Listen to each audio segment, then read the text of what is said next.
Assalamualaikum, balik lagi ya di channel Cak Tri.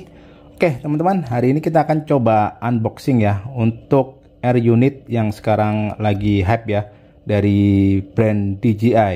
Jadi kita akan coba buka dan sekaligus kita akan coba komparasi secara spek ya. Jadi ini yang aku punya adalah DJI O4 air unit yang baru rilis saja di bulan Januari. Ini adalah tandingan atau air unit yang dikhususkan untuk micro drone ya, mungkin 1S 2S ya, mungkin sampai 2 inci atau bahkan mungkin 3 inci ya. Yang ini sebenarnya yang ditunggu-tunggu ya, dari para pilot FPV mikro terutama, untuk DJI mengeluarkan air unit yang bisa support untuk 1S. Yang sebelumnya sebenarnya untuk Walksnail sendiri 2 tahun yang lalu mungkin ya, 2 atau 1,5 tahun yang lalu itu udah mengeluarkan Walksnail Avatar HD Mini 1S. Ini aku juga punya. Ini cocok banget buat digital micro drone ya. Nah sementara ini sekarang kita ada DJI O4 unit. Sebenarnya ini unitnya udah aku modif ya guys. Ini aku ganti untuk lensanya karena ada FOV yang kayaknya kurang gede ya, tapi nanti akan aku jelasin kenapanya. Nah ini sebenarnya untuk unitnya, packagingnya yaitu simple banget ya, cuman gini doang, dan dia cuman dapet kayak kabel, antena, mounting ya. Cuman emang sayangnya untuk mountingnya itu nggak standar guys, jadi dia bukan kayak kamera nano cam ya yang ukuran 14 mm. Terus untuk kelengkapan lainnya ya seperti biasa ya, kabel, antena, terus ini ada ini semacam mounting. Cuman mountingnya yaitu sekali lagi agak aneh ya, karena nggak standar. Dan ini kayaknya kameranya, jenis kameranya itu sama persis ya dengan punyanya DJI Neo ya, untuk spek camnya termasuk FOV-nya. Nanti kita akan coba bahas satu persatu secara detail untuk spesifikasinya. Oke, kita langsung coba aja bandingin ya antara DJI O4 yang versi Pro dengan yang versi Lite berdasarkan spesifikasi, dan kita akan coba bandingkan dengan DJI O3 juga. Nah untuk bobot itu yang paling ringan udah jelas ya, itu ada di DJI O4 yang Lite. Dia beratnya itu cuma 8,2 gram, itu tanpa antena ya. Sedangkan yang versi Pro nya itu ada di 32 gram. Kalau DJI O3 versi sebelumnya itu agak berat guys, dia di 36,4 gram ya dia. Nah untuk latency ini ada peningkatan untuk di DJI O4. Ini untuk kalau kita misalkan pakai Google 3 atau goggles yang N3, itu kalian bisa dapetin latency bisa kecil banget. Kalau misalkan kalian set di rest mode itu bisa sampai 15 millisecond. Sementara untuk yang Lite itu agak sedikit lebih tinggi di 20 millisecond, tapi ini sebenarnya udah cukup banget ya. Dan untuk DJI O3 seperti yang kita tahu, dia emang latensinya itu agak tinggi ya. Dia latensinya itu ada di 30 atau 28 ya kalau misalkan pakai DJI Goggles V2. Dan untuk VTX powernya ini nggak ada perubahan, dia di 1200 sama seperti O3. Dan untuk yang versi Lite-nya itu ada di 700 mW. Nah kalau misalkan kalian butuh 1200 mW, kalian mesti hack dulu ya menggunakan HMCSV file kayak biasanya.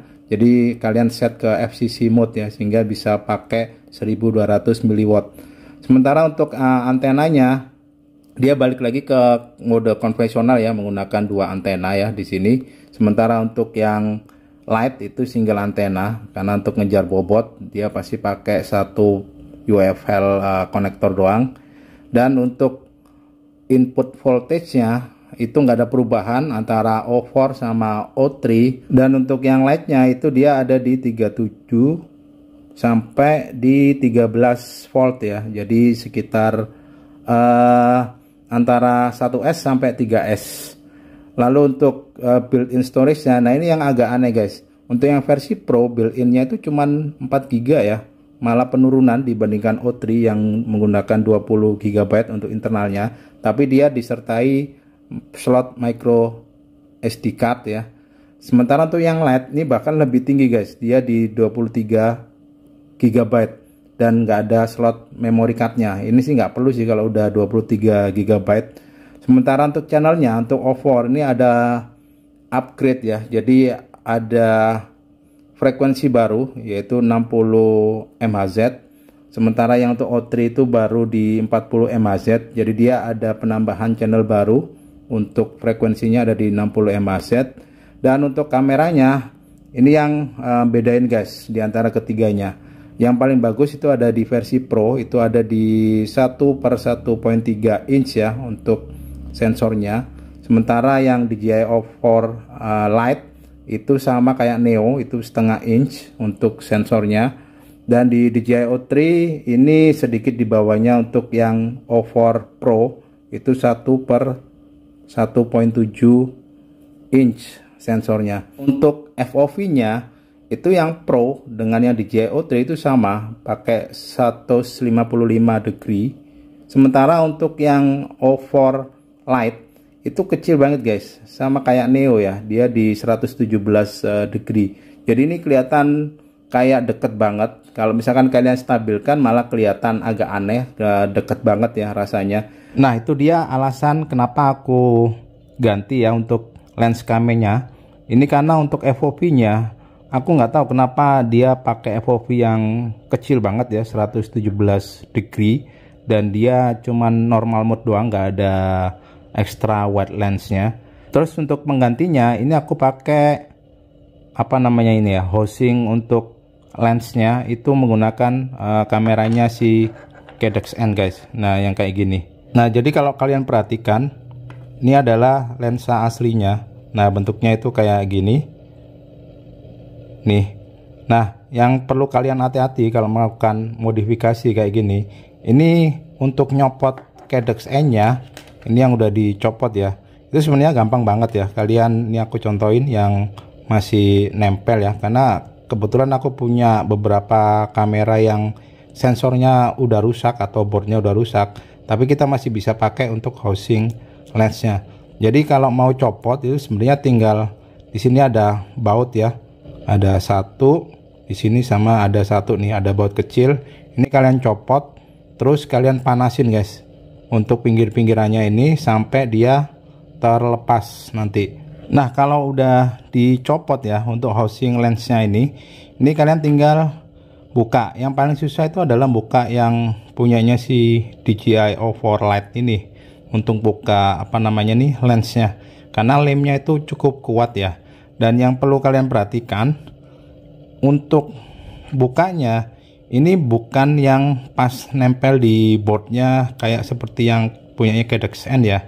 Dia ada di urutan yang kedua.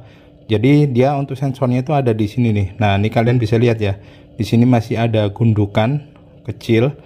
Nah bukanya itu yang setelah gundukannya ini, jadi bukan yang nempel di board PCB-nya ini. Hati-hati kalau salah nanti rusak, agak susah untuk cari penggantinya. Nah kalau misalkan udah, kalian tinggal tempelin aja guys seperti ini. Kalian akan surprise dengan FOV-nya karena jadi lebar banget ya, nggak kayak bawaannya ini yang kecil banget. Kalian bisa bandingkan aja di gambar ini ya, perbandingan antara si DJI O4 Lite dengan yang Pro itu masif banget untuk perbedaannya. Kalian bisa lihat kayak gini. Terus untuk FOV mode-nya untuk yang Pro dia ada 3, ada normal, ada wide, dan ultra wide. Sementara untuk yang Lite itu hanya normal doang. Kalau yang O3 setahu itu bisa normal dan wide ya. Untuk ISO-nya ini ada peningkatan juga. Untuk auto dan manualnya dia bisa adjust sendiri antara 100 sampai 25.600. Sementara untuk yang Lite ini hanya sampai ke 6.400 kalau di auto. Kalau di manualin itu mentok di 12.800. Jadi kalian bisa lihat ya, makanya untuk O4 yang Pro kalau misalkan kita terbang malam, kualitinya itu lumayan bagus ya, karena ISO-nya itu bisa sampai setinggi ini ya, di 25 ribuan. Nah, untuk video resolutionnya ini sepertinya sih nggak ada perbedaan antara O4 sama O3, terutama untuk yang Pro ya, itu kayaknya sih nggak ada perbedaan. Nah, yang O4 Lite dia itu hampir mirip, tapi minus yang 2.7K nya itu dia nggak ada ya. Dan dua-duanya Lite ataupun Pro itu bisa di set sensornya atau aspek rasionya itu di 4:3 sama 16:9. Nah, untuk max bitrate ini yang ada peningkatan lumayan guys, karena peningkatannya sampai 2 kali lebih ya. Untuk yang Pro itu bitrate-nya itu bisa sampai 130 Mbps, yang Lite itu 100 Mbps. Sementara kalau yang O3 kita tahu hanya mentok di 50 Mbps. Nah, untuk color mode-nya ini juga ada peningkatan, terutama buat kalian para hobi fotografi atau videografi. Dia bisa diaktifkan sama kayak Avata 2, untuk modenya itu jadi D-Log M ya, untuk hasil recording videonya. Sementara untuk yang Lite dan DJI O3 itu nggak ada. Dan untuk stabilization-nya itu bawaannya itu udah menggunakan Rocksteady 3 untuk yang Pro dan yang Lite. Sementara yang O3 itu hanya mentok di Rocksteady 2. Dan ketiganya ini kalian bisa stabilin menggunakan Gyroflow, tapi dengan syarat stabilization-nya itu kalian matiin ya. Jadi untuk hasil recordingnya itu mengandung file gyronya yang kalian bisa stabilin di aplikasi Gyroflow. Nah, untuk price ini kebetulan lagi baru rilis ya. Untuk price untuk yang Pro itu harganya di sekitar 222 USD ya, kalau dirupiahkan dengan kurs dolar yang sekarang 16.000 sekian, itu sekitar 3,7 jutaan. Ini harga retail ya, harga retail asli nggak tahu kalau misalkan sampai di Indonesia mungkin di markup 200 atau 300 ribuan. Sementara untuk yang O4 Lite itu harganya di $109, atau kalau dirupiahin itu sekitar 1,7 sampai 1,8 juta ya. Mungkin kalau di sini bisa sampai 1,9 atau 2 jutaan mungkin. Yang O3 ini karena dia seri lama, harganya itu turun guys, cuman di 179, atau kalau dirupiahin itu di 2,8 atau 2,9 juta. Nah, terus karena ini yang aku punya adalah O4 Air Unit Lite, kita akan coba bandingkan head to head dengan Voxnail Avatar Mini 1S Lite. Itu perbedaannya sesignifikan apa? Untuk bobot itu sebenarnya nggak ada perbedaan ya, hanya beda 1 graman lah. Di DJI O4 Lite itu di 8,2 ya tanpa antena. Sementara kalau di Avatar One S Lite itu di 7,8 gram, nggak selisih jauh. Dan untuk latency ini juga O4 Lite itu hampir mirip sekarang dengan punyanya Voxnail di 22 millisecond ya. Kalau kalian menggunakan Goggles 3 dan Racing Mode itu latensinya bisa seminim ini. Dan untuk output powernya ini ada di 700 untuk yang O4 Lite. Dan untuk Avatar Mini 1S itu hanya di 500 mW. Tapi ini yang versi baru ya, yang versi 3. Kalau yang versi sebelumnya V2 atau V1 itu mentok di 350 mW. Dan untuk built-in storage-nya itu dia di 23 GB. Sementara untuk yang Voxnail itu 32, lebih gede. Tapi sekali lagi ini untuk yang versi yang terbaru, yang di versi 3 ya. Itu dia di 32, upgrade dari yang sebelumnya itu 8 GB. Ini sih udah cukup lah, mau 20 GB atau 32 GB harusnya sih cukup banget kalau misalkan kita buat terbang, udah nggak perlu lagi micro SD. Oh ya, untuk input voltage-nya itu kalau untuk O4 itu butuh input yang agak tinggi ya, di 3,7. Jadi kalau untuk 1S mungkin agak susah ya untuk mempertahankan voltage-nya itu di angka 37 minimum. Karena untuk yang Voxnail Mini 1S itu dia butuhnya di 3,1. Jadi yang O4 Air Unit Lite itu kayaknya lebih cocoknya kalau misalkan kita set di apa namanya di 2S ya, bukan di 1S. Kalau misalkan di 1S mungkin kita perlu tambahan modul BEC ya, biar outputnya itu stabil di 5 volt. Dan untuk channelnya ini ada baru di 60 MHz. Sementara kalau si Voxnail ini hanya mentok di 40 MHz. Dan untuk kameranya ini agak berbeda. Yang untuk sensornya itu ini setengah inch, yang ini 1/2,7 inch ya. Terus untuk FOV-nya ini yang membedakan ya, bedanya terlalu jauh. Yang untuk air unit light itu cuma 117, yang Walksnail itu sampai 170, jadi wide banget. Kalau misalkan default buat terbang itu pasti yang paling enak punya si Walksnail nih, 170 degree ini enak banget kalau misalkan dibuat terbang. Jadi nggak pandangan untuk pilotnya itu nggak terlalu dekat dengan objek ya. Untuk video resolusinya ini jelas untuk overlight itu menang telak ya dibandingkan si Walksnail. Walksnail hanya di maksimum di 1080p 60 fps. Kalau untuk yang overlight itu bisa di 4K hingga 60 fps. Sementara untuk bitrate-nya ini juga menang untuk si air unit light itu di 100 mbps, sementara di Walksnail itu cuman di 25 sampai 50 mbps.